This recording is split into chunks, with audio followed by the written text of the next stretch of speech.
totally think Dak can lead us to a championship. He does everything the right way.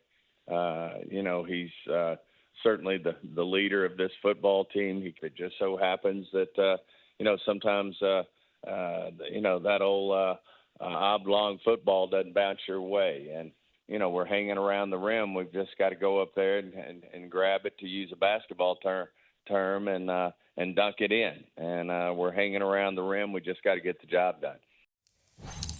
All right, Jane Slater, David Carr with us now on Total Access. And Jane, there was some thought that Dak Prescott and the Cowboys might just be content to play out this final year of his contract, although Stephen Jones did say today it was a priority contract extension talks there with Dak Prescott. So where do things stand at this point? They've been saying it's a priority all offseason, Rhett, but I just checked in. There have been absolutely no new discussions. Nothing has progressed. And I'll be honest, I've gone through these contract negotiations with the Cowboys and covered them now my 8 years here at the network, and I'm not surprised by it. A lot of times, look at Trayvon Diggs last summer. They typically get these things done a little bit closer to the draft. I think where it would have been advantageous, and we've been trying to at least explain that to fans, is to get this thing done sooner rather than later so that you would have had more money to play with in free agency. Maybe you could have gone out and got one of those running backs like Derrick Henry, Saquon Barkley, or DeAndre Swift. And then you also wouldn't have had to approach the draft with best player available. I mean, when you look at it, they had 8 free agents that left them this offseason, Rhett, and namely, they lost some big ones. Tyron Smith, your starting left tackle. Tyler Biotish, your starting center. Tony Pollard, your starting running back. And so I think that's why you sort of look at the tea leaves here. The Cowboys, and Jerry said it to us before, he has got a high tolerance for ambiguity. So there is a lot of ambiguity here. I will tell you this. I know that Dak loves being in Dallas. I know that the Cowboys, you heard Stephen Jones say it, they love that he does things the right way. I mean, this is a guy that's there at voluntary OTAs. He's the guy in the offseason that's bringing them out to places like San Diego to get the team together and work out. He is the type of franchise quarterback you want.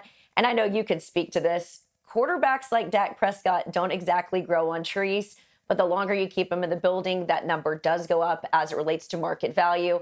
They played this game last time, guys, and Dak got every single thing he wanted.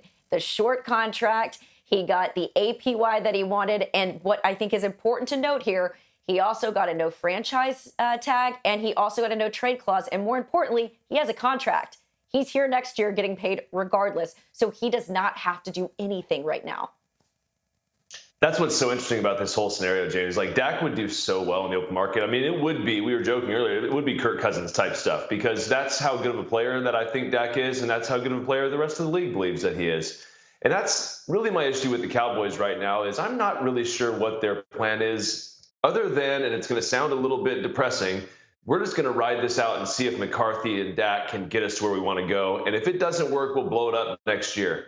That's kind of crazy. I mean, that's an extreme position, especially for Jerry Jones. I would have expected, just like you said, Jane, you have a franchise quarterback, you tie him up long term, you use his flexibility in his salary cap, in his contract, and you go add some components to try to make this thing a winner. This really feels like prove it to me from the front office. And that's not really the position you want to be in if you're the head coach or you're the quarterback. And it's a combination of both of those. Now the entire team is going to suffer here. So this is a really wild situation for me. I'd have loved to see him locked up already.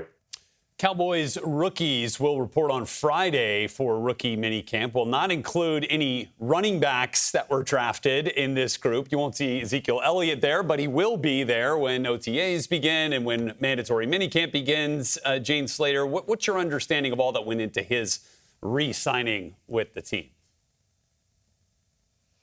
Well, they had a couple of guys that they liked at running back. Jonathan Brooks was obviously someone that Jerry had no problem telling all of us how much he loved him. Well, the Panthers went up and got him. And ultimately, as I had just said to you earlier, because of their situation with the cap and all of those needs as a result of free agency, they really had to go best players available. Now, I think when you objectively look at this draft, I think they did a really good job. And I don't think a lot of people that, or at least around the building, think that this was a bad move to bring Ezekiel Elliott back. I know that this has really been frustrating for, maybe the Cowboy fans who We heard all about this in Zeke's final year. He's getting paid too much money. He shouldn't be here. I think the more frustrating thing is, it's my understanding that, Ezekiel Elliott wanted to be here in Dallas. I know him and his representatives went to the Cowboys. They wanted to come back, redo this deal, and get him less money. And ultimately, that would have meant less money for Tony Pollard. The Cowboys decided to pass on him. Tony Pollard did not have a productive year last year. In fact, now he's in Tennessee. Ezekiel Elliott proved that he still had a little juice, and we saw that in New England. So he is back, and I think what a lot of people need to understand, I think the big thing about having Ezekiel Elliott back here is, one, he knows the system.